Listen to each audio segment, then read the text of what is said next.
Kung nais po ninyo na alamin ang tungkol sa panukala ng ating Panginoon Diyos sa ikaliligtas ng tao pagdating ng araw ng paghukom, inaanyayahan po namin kayong lahat. Suriin po ninyo ang mga aral sa loob ng Iglesia ni Cristo ukol po dito. Ngayon, kapatid na Diyos, sa panig po ng mga kinaawaan po ng Panginoon Diyos na magtamo ng mga kaalaman, magtagumpay sa buhay, ano ang hinding-hindi nila dapat gawin kailanman? Ganito po ang sagot sa katanungang yan na atin pong mababasa sa aklat po ng Kawikaan. Kay Yahweh ka magtiwala, buong puso at lubusan, at huwag kang mananangan sa sariling karunungan.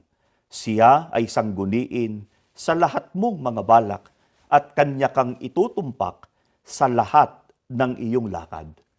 Ang mga lingkod po ng ating Panginoon Diyos na nakaunawa na ang pinakamataas na kaalaman ay ang pagkatakot sa Panginoon Diyos, hinding-hindi po nila gagawin na sila po ay manangan sa sarili nilang karunungan. Ayan, kasi ang napakahalaga, karunungan o kaalaman ng ating Panginoon Diyos na yan ang kanyang mga kautusan. Naalaala ko, kapatid na Jun, tinuro natin kanina, ang isa sa utos ng Diyos sa mga anak, igalang ang kanilang Ama at ina. kanilang mga magulang. Kaya mga anak, sana kung kayo man ay pinagkalooban ng kaalaman o karunungan sa buhay na ito, wag naman sana ninyong gamitin na yung mga kaalamang yun, maging yung siguro kayamanan, na hamakin ang inyong mga magulang.